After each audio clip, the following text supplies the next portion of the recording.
प्रीति अंदर चली जाती है। अरे अरे रुको तो। थोड़ी देर बाद जब प्रीति वापस आती है, अब कब तक ऐसे खड़ी रहोगी? जाओ तुम भी सो जाओ, सुबह ऑफिस के लिए लेट हो जाओगे नहीं तो।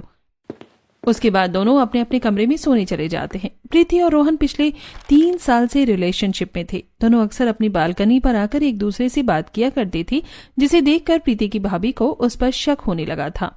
एक शाम प्रीति फिर से रोहन से बालकनी पर बात कर रही थी। तुम तो आज बहुत अच्छी लग रही हो। शुक्रिया। तभी बालकनी पर प्रीति की भाभी नेहा आ जाती है। अरे प्रीति, तुम यहाँ क्या कर रही हो?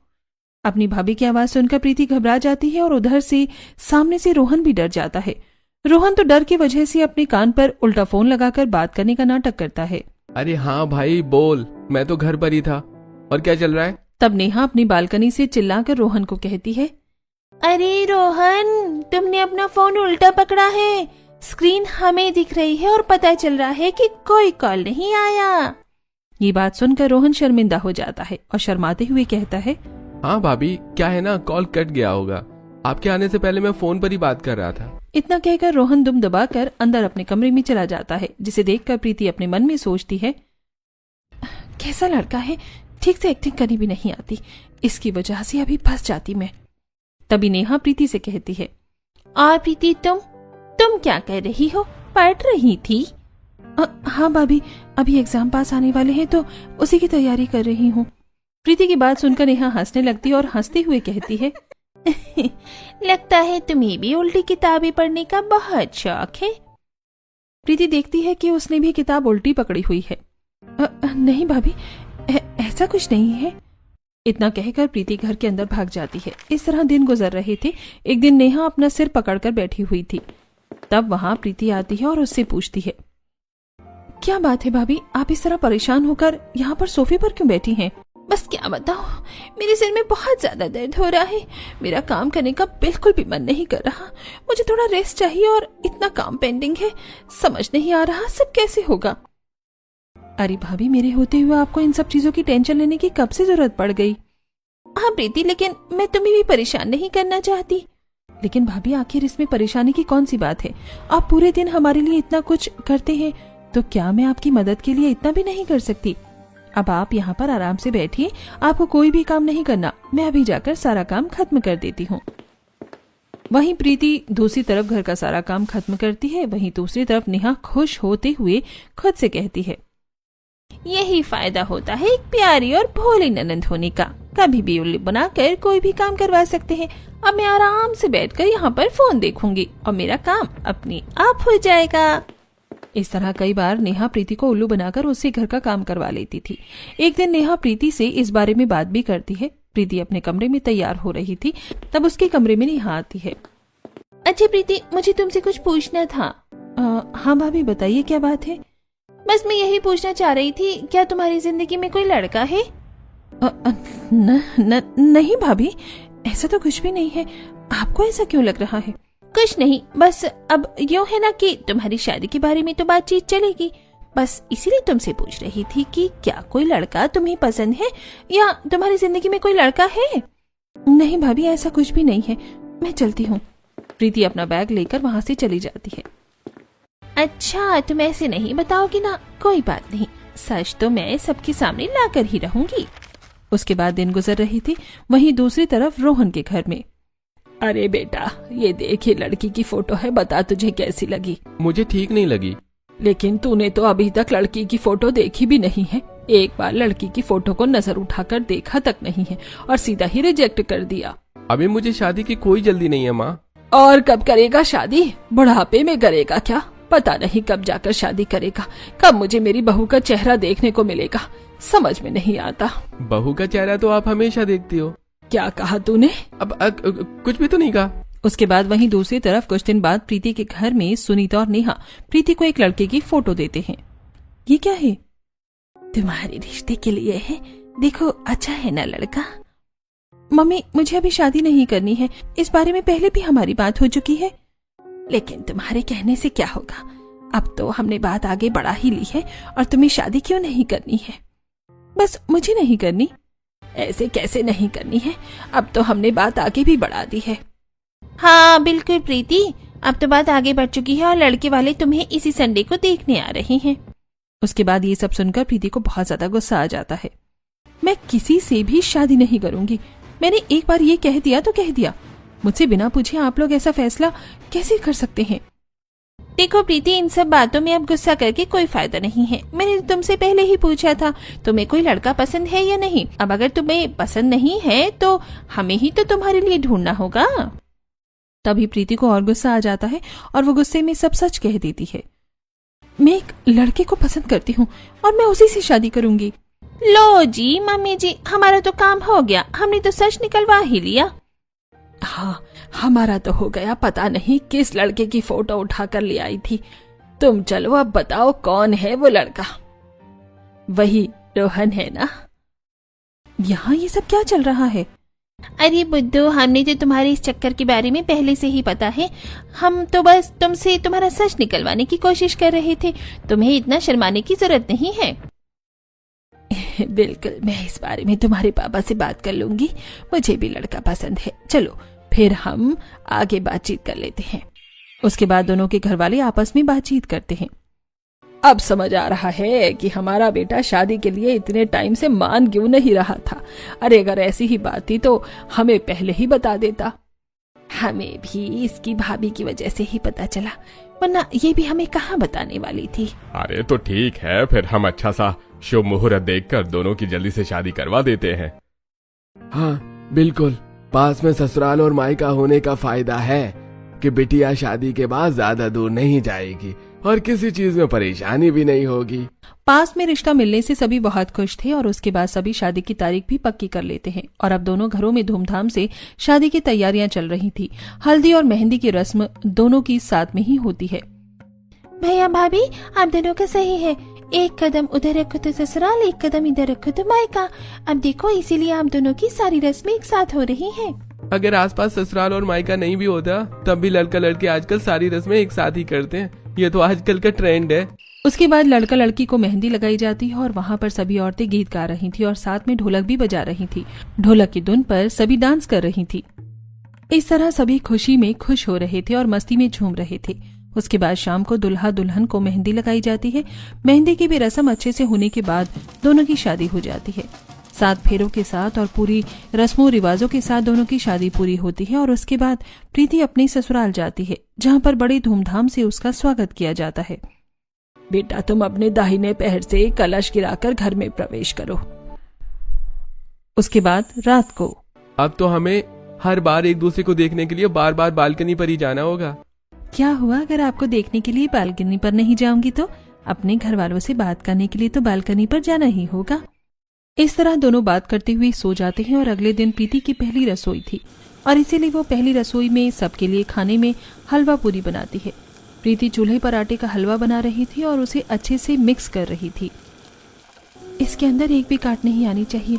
हलवा बनाने में अभी मैं उतनी एक्सपर्ट नहीं हूँ, इसलिए हलवा बनाते हुए तो मुझे बड़ी टेंशन होती है। इसीलिए मैं हलवे को 1 सेकंड के लिए भी नहीं छोड़ूंगी। वो लगातार हलवे को मिक्स कर ही रही थी ताकि उसमें एक भी गांठ ना आ सके। हलवा तैयार होने के बाद प्रीति ने दूसरे चूल्हे पर सब्जी बनाने के लिए रख दी और वो आटा गूंथ रही थी। पूरी बनाने के लिए तो आटा भी टाइट होना चाहिए, तभी अच्छी अच्छी बढ़िया पूरी बनेंगी। आटा तैयार होने के बाद प्रीति चूल्हे पर एक कढ़ाई में अच्छा खासा तेल डाल लेती है और उसे गर्म करती है और उसके बाद पूरियां मिलाकर वो उसमें डालती है और गर्मा गर्म पूरी बनाती है। खाना बनाने के बाद वो सबको खाना परोसती है और सबको खाना बहुत स्वादिष्ट लगता है। मानना पड़ेगा बहू, तुमने तो सच में बहुत ही स्वादिष्ट खाना बनाया है। हाँ भाभी, वाकई खाना बहुत स्वादिष्ट है। चलो बहू, अब से हमें बढ़िया बढ़िया पकवान बनाकर खिलाएगी। मेरी तो रसोई से छुट्टी हो गई। खाना खाने के बाद रमेश शांति प्रीति को पहली रसोई का नेक देते हैं। नहीं मम्मी जी, पापा जी, इसकी क्या जरूरत है? अरे बेटा, जरूरत क्यों नहीं होनी थी, ये तो नेक होता है, इसे इनकार नहीं करते। इस तरह प्रीति की पहली रसोई की रस्म हो जाती है। शाम को प्रीति बालकनी पर खड़ी होकर अपनी भाभी से बात कर रही थी, जो कि अपने घर के बालकनी पर थी। और बताओ प्रीति, तुम्हारे ससुराल में सब कैसा है? बढ़िया तो है ना? हाँ भाभी, बिल्कुल, सब बहुत अच्छा है और यहाँ पर सब लोग भी बहुत अच्छे हैं। मुझे तो मेरा ड्रीम ससुराल मिल गया है। मैं तो सच में बहुत खुश हूँ। अगर तुम खुश हो तो हमें भी खुश कर देना। क्या मतलब भाभी? मैं कुछ समझी नहीं।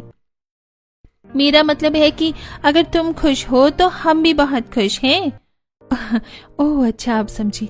अच्छा ठीक है भाभी, अब मैं चलती हूँ, मुझे शाम का खाना बनाना है। शाम के खाने के लिए तुम क्या बना रही हो? शाम के खाने के लिए तो मुझे शाही पनीर और दाल मखनी बनानी है। अच्छा ठीक है, तुम जाकर बना लो, फिर तुम्हें वरना बनाने में कुछ ज्यादा टाइम लगेगा। दोनों एक दूसरे को अलविदा करती हैं और अपने अपने काम में लग जाती हैं। एक तरफ प्रीति रसोई में शाही पनीर और दाल मखनी बनाने की तैयारी कर रही थी। उसके लिए वो टमाटर, मिर्च और पनीर, प्याज सब काट रही थी। ऐसा खाना बनाऊंगी कि सब उंगलियां चाटते रह जाएंगे। उसके बाद प्रीति टमाटो प्यूरी बनाती है और कढ़ाई में उसे पकने के लिए रख देती है। तभी प्रीति का फोन बजने लगता है। प्रीति फोन उठाती है। माफ करना प्रीति, मुझे तुमसे ऐसे बोलते हुए शर्म आ रही है, लेकिन आज मेरी तबीयत कुछ ठीक नहीं लग रही। क्या तुम मुझे थोड़ी सी सब्जी दे सकती हो? अरे भाभी, इसमें भला शर्माने वाली कौन सी बात है? मैं अभी सबके लिए खाना बना ही रही हूँ, तो आपके लिए भी शाम को लेती आऊंगी। अरे नहीं नहीं, तुम्हें घर तक जाकर लाने की कोई जरूरत नहीं है। बेवजह परेशान होगी, फिर तुम्हारे ससुराल वाले देखेंगे तो ऐसे अच्छा भी नहीं लगेगा। क्यों, इसमें अच्छा न लगने वाली कौन सी बात है भाभी? अरे पगली, तुम भी ना कुछ ज्यादा ही भोली हो। इस तरह अच्छा नहीं लगता। ससुराल में शादी होकर जाने के बाद ससुराल ससुराल हो जाता है और मायका मायका। मेरी बात समझा करो। अच्छा ठीक है भाभी, लेकिन अगर मैं घर नहीं आऊंगी तो मैं आपको सब्जी कैसे दे पाऊंगी भला? तुम एक काम करना, तुम मुझे बालकनी में सब्जी पास कर देना। मैं तुम्हें रस्सी फेंक कर दूंगी और उस पर बांधकर तुम सब्जी मुझे दे देना। प्रीति इस बात के लिए मान जाती है और खाना बनाने के बाद वो 2 डिब्बों में सब्जी पैक करके उन्हें थैली में रखकर अपने कमरे की बालकनी में जाती है और वहां पर नेहा पहले से ही इंतजार कर रही थी। मैं तुम्हें रस्सी फेंक रही हूँ, इस पर अपना थैला बांध देना। अब नेहा रस्सी प्रीति की बालकनी पर फेंकती है, जिसके बाद प्रीति रस्सी पर थैला बांधकर छोड़ देती है और नेहा अपनी तरफ उसे खींच लेती है। सब्जी लेने के बाद नेहा प्रीति से कहती है, थैंक यू सो मच, तुम सच में सबसे अच्छी और प्यारी ननंद हो। अगर आपको कभी भी किसी चीज की जरूरत हो तो आप मुझे बता देना। उसके बाद प्रीति वहां से चली जाती है और नेहा भी सभी को खाने में शाही पनीर और दाल मखनी परोसती है। क्या बात है, आज तुमने खाने में ये बनाया है? मुझे तो सच में विश्वास ही नहीं हो रहा है। इसमें भला विश्वास न करने जैसा क्या है? आपको क्या लगता है कि मैं अच्छा खाना नहीं बना सकती? अरे तुम तो बेवजह बात को बढ़ा रही हो। अब मेरा कहने का मतलब ये थोड़े था। मेरा मतलब था कि तुम इस तरह की सब्जी जरा घर में कम ही बनाती हो ना, इसलिए तुम्हें ऐसी सब्जी बनाना उतना पसंद भी नहीं है। मैंने सोचा कि क्यों ना आप सभी को आज सरप्राइज दिया जाए। अरे बेटा, ऐसे सरप्राइज तो मुझे सच में बहुत पसंद है। चलो खाना खाते हैं, खुशबू भी बहुत अच्छी आ रही है। उसके बाद सभी खाना खाते हैं और खाना खाने के बाद महेंद्र कहता है, ऐसा लग रहा है जैसे ये खाना खुद प्रीति ने बनाया हो। महेंद्र की बात सुनकर नेहा जरा घबरा जाती है। ऐसा कैसे हो सकता है? प्रीति तो अब अपनी ससुराल जा चुकी है। होता है बेटी के विदा होने के बाद बाप को बेटी की याद आती ही है, तो हर जगह बस बेटी का ही एहसास होता है। मुझे अच्छे से पता है आप प्रीति के हाथ के बने खाने को बहुत याद कर रहे हैं, है ना? इसलिए आपको ऐसा लग रहा है। हाँ, ऐसा हो सकता है। वैसे भी प्रीति के जाने के बाद तो घर काफी सूना सूना हो गया है। सुनीता की इस बात से बात थोड़ी संभल जाती है, जिसके बाद नेहा थोड़ी राहत की सांस लेती है। वहीं दूसरी तरफ प्रीति के ससुराल में एक दिन रिया प्रीति से कहती है, चलिए भाभी, हम जरा शॉपिंग करने चलते हैं। मम्मी ने कहा है कि आपको भी थोड़ा सामान दिलवाया जाए और मुझे भी एक पार्टी में जाना है, तो उसके लिए भी मुझे एक ड्रेस चाहिए। अच्छा, शॉपिंग पर जाना है? फिर तो चलो, हमें देरी नहीं करनी चाहिए। दोनों ननंद भाभी तैयार होकर शॉपिंग करने जाती हैं। मॉल में दोनों एक से एक ड्रेस ट्राई कर रही थी। भाभी बताइए, ब्लैक ड्रेस मेरे ऊपर कैसी लग रही है? अरे ब्लैक ड्रेस की तो बस तुम बात ही मत पूछो, कितनी सुंदर लगती है। मुझे तो तुम पर ये बहुत अच्छी लग रही है, तुम इसे फाइनल करो। ठीक है भाभी, और आपने ये जो हरे रंग की साड़ी पहनी है ये भी बहुत सुंदर लग रही है। मेरी तरफ से आप भी इसे टर्न कर दीजिए। पहले दोनों कपड़े को सिलेक्ट कर लेते हैं, उसके बाद दोनों पर्स और मेकअप खरीदने जाती हैं। भाभी, मेरी ड्रेस के साथ ये पर्स बहुत अच्छा लगेगा, एकदम डिजाइनर पर्स है। तुमने बिल्कुल सही कहा, तुम्हारी चॉइस तो सच में बहुत अच्छी है। भाभी, मुझे शॉपिंग करना ही तो सबसे ज्यादा अच्छा लगता है। एक शॉपिंग करके जो दिल को सुकून मिलता है वो इस दुनिया में कहीं और नहीं मिलता। उसके बाद दोनों खूब सारी शॉपिंग करती हैं और पर्स खरीदने के बाद वो महंगा मेकअप भी खरीदते हैं। लेकिन उस वक्त प्रीति कुछ नहीं खरीदती। तब रिया कहती है, अरे भाभी, आप कुछ क्यों नहीं खरीद रही हो? आप भी मेकअप खरीद लीजिए ना। नहीं रिया, हमने कुछ ज्यादा ही शॉपिंग कर ली है।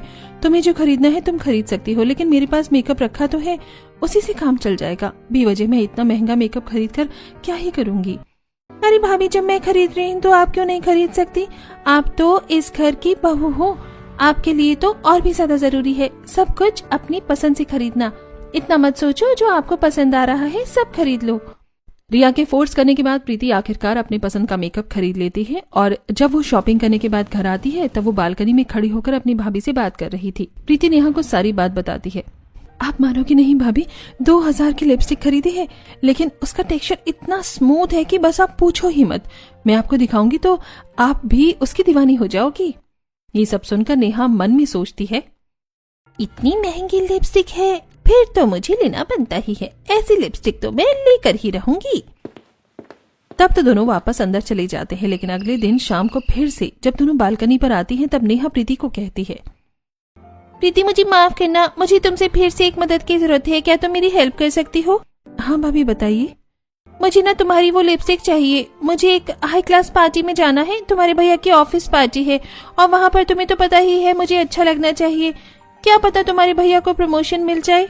हाँ बिल्कुल भाभी, तो बताइए मुझे क्या मदद करनी है। क्या मैं आपको तैयार करूं? अरे मैं आपको ऐसा तैयार करूंगी कि सब देखते ही रह जाएंगे। नहीं, तैयार तो मैं खुद ही हो जाऊंगी, लेकिन तुम्हें पता है ना तैयार होने के लिए मेरे पास उतना अच्छा मेकअप नहीं है। अब मैं क्या करूं, मेरे पास तो इतने पैसे भी नहीं है। हाँ भाभी, आप बिल्कुल सही कह रही हो, लेकिन आप चिंता क्यों करती हो? मेरे पास महंगा मेकअप है। देखना, अगर आप मेरे मेकअप के सामान से अपना मेकअप करोगी तो बहुत सुंदर लगोगी। क्या सच में तुम मुझे अपना मेकअप का सामान दे सकती हो? बिल्कुल, क्यों नहीं। अभी प्रीति अंदर से अपना सामान लाकर फिर से थैली में डालकर रखती है और उसके बाद इधर से नेहा अपनी रस्सी फिर से प्रीति की बालकनी तक पहुंचा देती है और रस्सी पर बांधकर प्रीति जब छोड़ती है तो नेहा अपनी तरफ सारा सामान खींच लेती है। थैंक यू सो मच प्रीति, मैं तुम्हारा ये एहसान कभी नहीं भूलूंगी। इसमें थैंक यू वाली कौन सी बात है भाभी, इतना तो मैं आपके लिए कर ही सकती हूँ। उधर से प्रीति वापस घर के अंदर चली जाती है और जब नेहा खुश होकर घर के अंदर आ रही थी तो ये सब सुनीता ने देख लिया था, जिसे देखकर नेहा काफी घबरा जाती है। आखिर ये सब क्या हो रहा है? तुम बालकनी के रास्ते मेरी बेटी से उसके ससुराल का सामान मायके में मंगवा रही हो? नहीं मम्मी जी, ऐसा कुछ भी नहीं है। मैंने तो बस थोड़ी देर के लिए ही सामान लिया है। मैं उसके बाद प्रीति को वापस कर दूंगी। सुनीता को देखकर नेहा काफी घबरा जाती है, जिसके बाद सुनीता हंसते हुए कहती है, अरे मुझे कोई परेशानी नहीं है, बल्कि मैं तो कह रही थी तुम्हें ऐसा सामान लेना चाहिए जो मेरे लिए भी काम आ सके। ये बात सुनकर नेहा भी काफी हैरान हो जाती है। अरे ऐसे हैरान होने की जरूरत नहीं है। तुम्हें क्या लगता है मैंने प्रीति के लिए इस घर में रिश्ते के लिए हाँ क्यों की?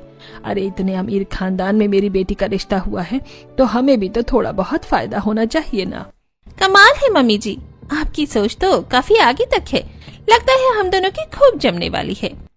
इस तरह अब नेहा के प्लान में सुनीता भी शामिल हो जाती है और अगले दिन जब प्रीति बालकनी में आती है तो सुनीता परेशान थी। उसे परेशान देखकर प्रीति पूछती है, क्या बात है मम्मी, आप इतनी परेशान क्यों हो?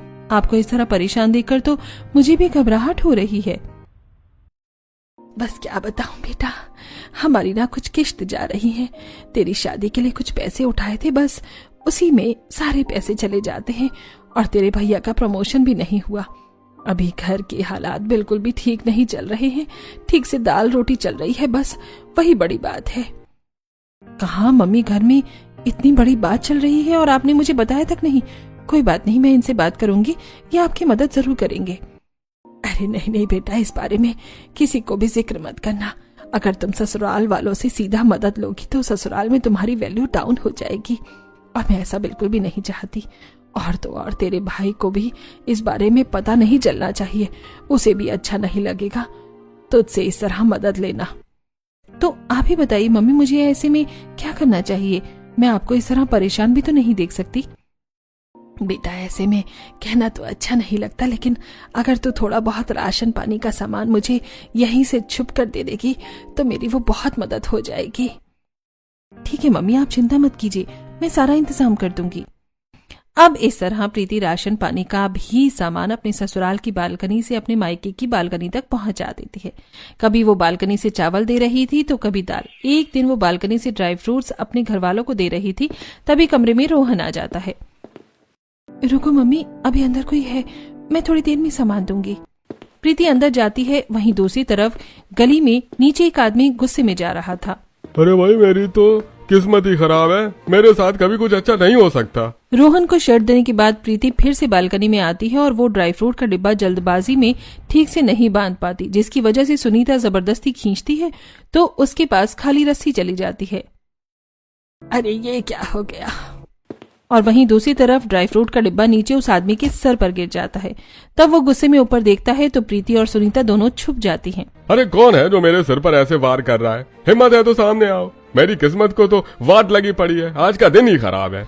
वो आदमी जब नीचे देखता है कि आखिर उसके सर पर क्या फेंका है, तो वो जब डिब्बा खोलकर देखता है तो उसमें काजू थे, जिसे देखकर वो खुश हो जाता है। अरे चलो, आज की तो मेरी लॉटरी लग गई, कुछ तो अच्छा हुआ कम से कम।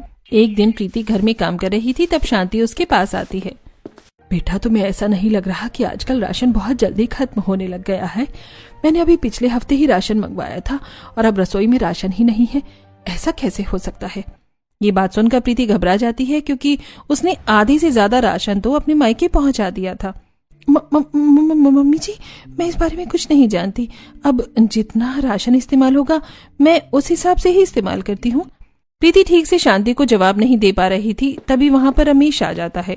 अरे तुम भी क्या फूड इंस्पेक्टर बनकर बहू से ऐसे जांच पड़ताल कर रही हो? अरे घर में एक नया सदस्य भी ऐड हो गया है, और फिर घर में जितने सदस्य होंगे तो खाना बनाने में राशन भी तो ज्यादा लगेगा ना। हाँ, बिल्कुल सही कह रहे हो, मैं भी कुछ ज्यादा ही सोचने लग जाती हूँ। उस दिन तो रमेश इस तरह बात संभाल लेता है। एक दिन प्रीति बालकनी से अपनी सास की नई साड़ी सुनीता को दे रही थी, तब गलती से वो भी नीचे गिर जाती है। अब तो हम दोनों गए मम्मी, नीचे मम्मी जी है, उन्होंने देख लिया होगा, अब क्या करें? अरे बेटा, इस तरह परेशान होने की जरूरत नहीं है, तुम कुछ ना कुछ बहाना लगा देना। वहीं दूसरी तरफ शांति नीचे ही खड़ी थी और अपनी नई साड़ी को देखकर, अरे ये साड़ी तो मेरी लग रही है, ये ऊपर से नीचे कैसे आ गई? तब शांति ऊपर बालकनी में देखकर प्रीति को आवाज लगाती है। प्रीति बहू, कहाँ हो तुम? ये मेरी साड़ी नीचे कैसे आ गई? मम्मी जी, मैं तो आपकी साड़ी सुखा रही थी, कल आपको फंक्शन में जाना था ना, इसलिए गलती से मुझसे नीचे गिर गई। प्रीति वहां से चली जाती है, लेकिन शांति को ये बात थोड़ी हजम नहीं होती। लेकिन मेरी साड़ी तो गीली भी नहीं लग रही है, और मैंने तो बहू को दूसरी साड़ी सुखाने के लिए कहा था। मुझे तो ये साड़ी इतनी पसंद भी नहीं है, तो बहू ने इस साड़ी को क्यों सुखाया? कोई बात नहीं, लगता है बहू से गलती से हो गया होगा। कई बार इस तरह मामला बिगड़ जाता है, लेकिन सुनीता और नेहा यहाँ पर रुकने वाली नहीं थी। वो दोनों अक्सर प्रीति से बहुत सारा सामान बालकनी में से ले लिया करती थी, जिस वजह से दोनों बहुत खुश हो रही थी और अपने पैसे बचा कर किटी पार्टी करती हैं। क्या बात है नेहा और आंटी जी, आजकल आप कुछ ज्यादा ही किटी पार्टी कर रही हैं। हाँ भाई, तुम्हारे कोई लॉटरी वॉटरी लग गए है क्या? किटी पार्टी करने के लिए किसी लॉटरी की जरूरत है क्या? आजकल हमारा किट्टी पार्टी करने का मन कर रहा है, तो इसीलिए कर रही हैं। हाँ, हमें भी तुम्हारे साथ किट्टी पार्टी करके अच्छा लग रहा है। किट्टी पार्टी करके सब वहाँ से चले जाते हैं। बालकनी के रास्ते प्रीति से सारा सामान लेने में कितना फायदा हो रहा है। एक तो कितना सारा खर्चा बच रहा है, ऊपर से महंगा सामान इस्तेमाल करने में मजा आ रहा है। वही तो मम्मी जी, और हमें जो घर खर्च के लिए पैसे मिलते हैं, हम उसे बचाकर किटी पार्टी भी कर लेते हैं, शॉपिंग भी कर लेते हैं और सेविंग भी कर लेते हैं। एक दिन नेहा प्रीति से रिया की ड्रेस ले रही थी। ये ड्रेस तो सच में बहुत सुंदर है, मेरी पार्टी में काम आ जाएगी और एकदम डिजाइनर ड्रेस लग रही है। हाँ भाभी, जल्दी से रस्सी फेंको। नेहा रस्सी फेंकती है, जिसके बाद प्रीति रस्सी से थैला बांध देती है। उसके बाद नेहा ड्रेस लेकर अंदर चली जाती है। ऐसा होते हुए सामने वाली पड़ोसन शीला देख लेती है, जो अपनी छत की बालकनी पर ही खड़ी थी। कुछ तो गड़बड़ है यहाँ पर। एक दिन रिया भी देखती है कि उसके कमरे में काफी सामान गायब हो गया है, तो वो गुस्से में हॉल में आती है, जहाँ सभी बैठकर टीवी देख रहे थे। आखिर आजकल मेरा सामान कहाँ गायब हो रहा है? मुझे मेरी कोई भी ड्रेस और मेकअप का सामान ही नहीं मिल रहा। क्या कहा? तुम्हारे कमरे में ही होगा? तुम्हारे कमरे से आखिर सामान और कहाँ जा सकता है? मुझे वही समझ नहीं आ रहा, आखिर मेरा सामान कहाँ जा रहा है? पहले 1 या 2 सामान गायब होता था तो मुझे लगता था शायद मैंने ही कहीं खो दिया होगा, लेकिन अब तो आधी से ज्यादा सामान गायब है। सच कहूँ तो मुझे भी मेरा भी सामान कहीं ना कहीं से गायब ही सा लगता है। रसोई में भी ऐसा ही लगता है कि 2 दिन पहले सामान आया और गायब हो गया। आखिर ये सब चल क्या रहा है? ये सब देखने के बाद शीला के पास जब शांति आती है और दोनों शीला के घर में बैठकर चाय पी रहे थे, तब शीला सारी बात शांति को बताती है। तुम्हारी बहू सारा सामान अपने मायके वालों को देती है। क्या सच में तुमने ये सब देखा है? हाँ बिल्कुल, अपनी आंखों से देखा है। तुम्हें यकीन नहीं तो तुम भी देख सकती हो। ये बात सुनकर शांति को बड़ा अजीब लगता है और उसे गुस्सा आता है। तब वो गुस्से में घर जाकर प्रीति से साफ पूछती है, बेटा मुझे सच सच बताओ, क्या सारा सामान तुम अपने घर पर दे रही हो? प्रीति काफी घबरा जाती है, लेकिन वो सच भी नहीं बोल सकती। नहीं मम्मी जी, ऐसा कुछ भी नहीं है। मैंने तो अपना ही सामान दिया था उन्हें, लेकिन मैं आप लोगों का सामान क्यों दूंगी? क्या आप मुझ पर शक कर रही हैं कि मैं घर से सामान ले रही हूँ? प्रीति इतनी मासूमियत से कहती है कि उसके आगे शांति कुछ भी नहीं कह पाती। फिर बालकनी पर यह बात प्रीति नेहा और सुनीता को बताती है। उन्हें शक हो गया है, हमें अब ऐसा नहीं करना चाहिए। अरे बेटा, कोई परेशानी नहीं है। अभी तो हम दिन की रोशनी में ऐसा कर रहे हैं। अब से तुम्हें कोई सामान देना होगा तो रात के अंधेरे में देना, किसी को कुछ पता नहीं चलेगा।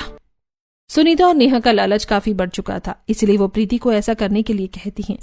अब प्रीति रात के अंधेरे में उन्हें सामान दे रही थी, लेकिन एक रात रिया अपने बॉयफ्रेंड से बात कर रही थी तो ये सब वो देख लेती है। अच्छा, तो इसका मतलब ये सब सच था? रिया सबको बुलाती है और सारी बात बताती है। रिया ने घर में हंगामा कर दिया था, जिसके बाद वो प्रीति के मायके से सुनीता और नेहा को भी बुलाती है। क्या बात है, तुम किस बात पर इतना हंगामा कर रही हो? मम्मी, मैंने खुद अपनी आंखों से देखा है कि भाभी बालकनी से सारा सामान अपने मायके पहुंचा रही थी। ये बात सुनकर सबको हैरानी होती है। बहू, क्या ये सब सच है? इसके बाद तो प्रीति बहुत ज्यादा घबरा जाती है और नेहा देखती है कि कहीं प्रीति सच न बोल दे, इसलिए वो बीच में दखलंदाजी करते हुए कहती है, एक बात बताओ रिया, तुम हम पर झूठा इल्जाम लगा रही हो। तुम्हें ऐसा नहीं करना चाहिए। पहले तुम बताओ, तुम छत पर इतनी रात को क्या कर रही थी? अब रिया इस बात से घबरा जाती है कि कहीं उसका सच सबके सामने ना आ जाए। मुझे नींद नहीं आ रही थी तो मैं बस छत पर टहलने गई थी। टहलने गई थी या कुछ और करने गई थी? ऐसे तो मैं भी कह सकती हूँ कि तुम शायद छत पर किसी से बात करने गई थी। तो क्या कोई तुम पर विश्वास करेगा या मुझ पर? नेहा की ऐसी चाल चलने के बाद रिया काफी घबरा जाती है। वो नहीं चाहती थी कि घर पर किसी को भी पता चले कि वो छत पर अपने बॉयफ्रेंड से बात कर रही थी, इसलिए रिया इस बात को खत्म कर देती है। मुझे लगता है कि मुझे कोई गलतफहमी हुई है। तब तो मामला वहीं पर ठीक हो जाता है। सब अपने अपने कमरे में जाकर सो जाते हैं, लेकिन रिया, उन्हें क्या लगता है इतना चीप ट्रिक करने के बाद वो इस चीज से बच सकते हैं? बिल्कुल नहीं, उनका पर्दाफाश तो मैं करूंगी। रिया अगले कुछ दिनों तक तो शांत बैठ जाती है, लेकिन पूरे 2 हफ्ते बाद वो अपनी भाभी के घर जाती है। रिया नेहा को रिया की ही डिजाइनर ड्रेस और पर्स ले जाते हुए एक दिन बाहर देख लेती है। ओह माय गॉड, ये तो मेरा पर्स और मेरी ड्रेस है। इसका मतलब मैं बिल्कुल सही थी। वो बिना कुछ देर किए सबकी फोटो खींच लेती है और घर आने के बाद सबको फोटो दिखाती है, जिसके बाद सब क्लियर हो जाता है। तुम ऐसा करोगे मैंने कभी सोचा भी नहीं था। अगर तुम्हें किसी चीज की जरूरत थी तो हमें कह देती, लेकिन इस तरह चोरी चुप के सब कुछ देने की क्या जरूरत थी? प्रीति घबराकर सब कुछ एक्सेप्ट कर लेती है। सच पता चलने के बाद प्रीति के ससुराल में सब मामला बिगड़ जाता है। हर कोई उससे बहुत नाराज था। वहीं दूसरी तरफ रोहन रजत को सारी बात बता देता है, जिसके बाद रजत छुपाकर नेहा और सुनीता पर नजर रखता है। अब हम क्या करें, सब पता चल गया है। अब हम प्रीति से और सामान नहीं ले पाएंगे। सच में उसे झूठ बोलकर और उल्लू बनाकर जितना मजा आ रहा था, कितना महंगा सामान लेने को मिल रहा था। रजत ये सब रिकॉर्ड कर लेता है। इसके बाद वो प्रीति के घर वालों को बुलाता है। क्या बात है बेटा? हाँ बिल्कुल, हम सबको इस तरह यहाँ क्यों बुलाया है भाई? बस अपनी गलती का एहसास हो गया होगा, इसलिए माफी मांगने के लिए बुलाया होगा, लेकिन हम ऐसी हरकत करने वालों को कभी माफ नहीं करने वाले। मैंने सबको सच बताने के लिए बुलाया है कि इसमें प्रीति की कोई गलती नहीं है। जिसके बाद रजत सबको रिकॉर्डिंग सुनाता है। मुझे तो यकीन नहीं हो रहा कि तुम अपनी बेटी के साथ ऐसा कैसे कर सकती हो। अरे तुम उसके भोलेपन का फायदा उठा रही थी। भाभी का तो समझ आता है, लेकिन एक माँ अपनी बेटी के साथ ऐसा कैसे कर सकती है? तुम तो सच में बहुत कंजूस हो। बाकी सबको तो गुस्सा आता है, लेकिन प्रीति के दिल को ठेस पहुंचती है। मैंने आप लोगों को अपना समझा था, लेकिन आप दोनों ने मेरे साथ धोखा किया। आज के बाद मुझे आप दोनों से कोई रिश्ता नहीं रखना। सबकी कड़वी बातें सुनकर सुनीता और नेहा को बहुत बुरा लगता है। उन्हें अपनी गलती का एहसास होता है। मुझे माफ कर दो, मुझे भी माफ कर दो। हमें ऐसा नहीं करना चाहिए था। उनकी इस हरकत की वजह से बहुत कुछ खराब हो गया था। इसमें सिर्फ आपकी गलती नहीं है, मेरी भी गलती है। आप सब भी मुझे माफ कर दीजिए। आगे से ऐसा नहीं होगा। अरे कोई